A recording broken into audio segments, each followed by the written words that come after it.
नमस्कार, स्वागत है आपका। आप क्रिएटिव न्यूज का एक्सप्लेनर देख रहे हैं। आपके साथ मैं हूं शबाब। आपसे अगर मैं कहूं कि जिस समय मैं आपसे बात कर रहा हूं यानी कि फरवरी महीने में अगले साल उत्तर प्रदेश में सियासी नब्ज को भांपने का वक्त आ चुका होगा, यानी कि जिस समय मैं आपसे बात कर रहा हूं अगले साल इस समय उत्तर प्रदेश में चुनाव हो रहा होगा। यह बात आप कह सकते हैं कि ऐसे तो एक साल का लगभग वक्त बचा है। कैलेंडर में अभी 11 महीने मोटे मोटे तौर पर चुनाव की सरगर्मियों में बचे दिख रहे हैं, लेकिन यह बात आपके लिए साल भर की होगी, राजनेताओं के लिए नहीं है। राजनेता ये बात जानते हैं, खासकर अपोजिशन के नेता ये बात बखूबी समझते हैं कि अगर 27 की लड़ाई में मजबूती के साथ, बारीकी के साथ चुनाव लड़ना है तो आपको हर मोर्चे पर समय के साथ कदम रखना होगा। और इसी कड़ी में समाजवादी पार्टी भी जुटने जा रही है। जी, अखिलेश यादव की तरफ से यह बात क्लियर कर दी गई है कि 28 मार्च यानी कि रामनवमी के दिन से अखिलेश यादव 2027 की लड़ाई जमीन पर और तेजी के साथ लड़ते आपको नजर आएंगे। अखिलेश यादव 28 मार्च से उत्तर प्रदेश में पब्लिक मीटिंग की शुरुआत करने जा रहे हैं, यानी कि जनसभाओं की शुरुआत करने जा रहे हैं। उनकी पहली रैली कहां होने जा रही है और कैसे अखिलेश यादव उस रैली के जरिए कई बिंदुओं को साधेंगे, आज ये हम बताने के लिए आपके बीच है। तारीख मैंने आपको बता दी, 28 मार्च रामनवमी का दिन, जिसके बाद अखिलेश यादव अपने मोर्चे पर आपको खड़े नजर आएंगे। अब जगह आपको बताता हूं, जगह होगी नोएडा, जहां पर अखिलेश यादव की पहली रैली, पहली जनसभा होने जा रही है। इस जनसभा का नाम है पीडीए भागीदारी रैली। पीडीए अखिलेश यादव का वही फॉर्मूला जिस फॉर्मूले से उनको 2024 के लोकसभा चुनाव में एक बड़ी जीत मिली, एक ऐसी जीत मिली जिसने भाजपा को घुटने टेकने पर मजबूर कर दिया, एक ऐसी जीत मिली जिसने अखिलेश यादव को यह बता दिया कि अगर इस फॉर्मूले का सही तरीके से एग्जीक्यूशन हो गया तो फिर आपकी जीत असंभव नहीं। और अखिलेश यादव भी यह बात जानते हैं कि 2 बार की लगातार सरकार की एंटी इनकम्बेंसी के भी बहुत सारे फायदे मिलते हैं। लिहाजा 28 मार्च से नोएडा में अखिलेश यादव की जनसभा की शुरुआत होने जा रही है। अब तीसरा सवाल निकल कर आता है कि अखिलेश यादव ने नोएडा ही क्यों चुना?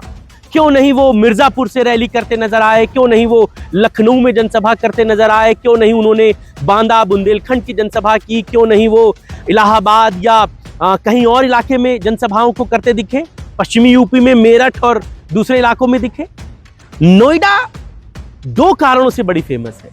अगर आप इसके राजनीतिक मायने जानेंगे तो यह है कि अखिलेश यादव और समाजवादी पार्टी ये चाहती है कि जिन सीटों पर 2022 में उसको हार मिली थी या जिन सीटों पर वो कमजोर थी, उन सीटों पर सबसे पहले काम किया जाना है। और इन्हीं जनसभाओं में, इन्हीं रैलियों में प्रत्याशियों के नामों पर भी बड़ी गंभीरता से चर्चा होगी।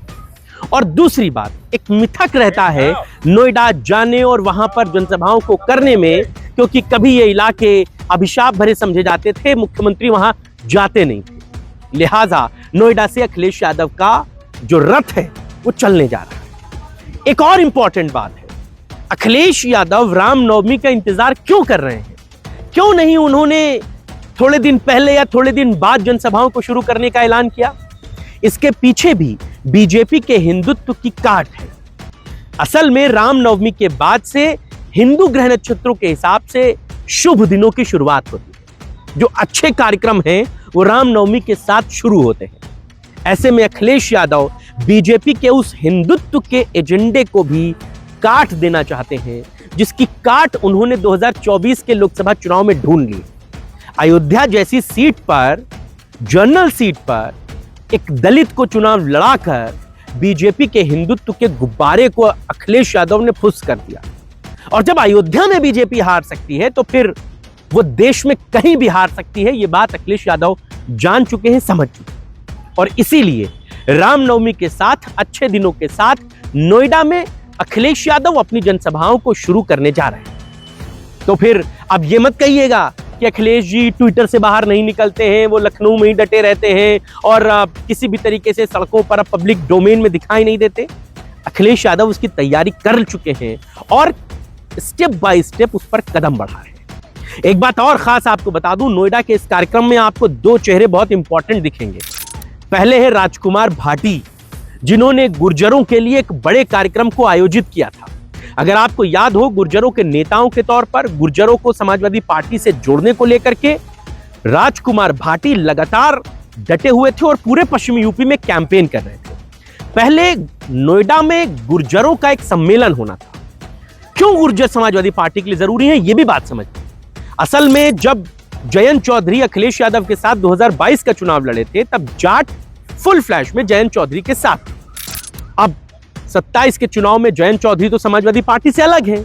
ऐसे में जाट समाजवादी पार्टी के साथ जुड़ पाएगा या नहीं जुड़ पाएगा वो तो समय बताएगा, लेकिन उससे पहले अखिलेश यादव गुर्जरों पर फोकस कर लेना चाहते। पश्चिमी यूपी में नोएडा, गाजियाबाद, दिल्ली, मेरठ, इन इलाकों में ठीक ठाक आबादी गुर्जरों की।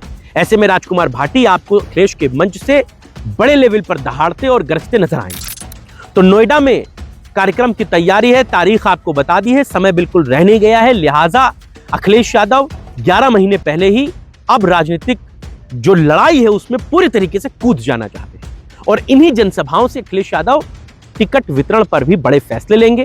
क्योंकि अखिलेश यादव पहले ही कह चुके हैं कि लखनऊ के चक्कर काटने से आपको टिकट नहीं मिलेगा, ये बात आप जान जाइए।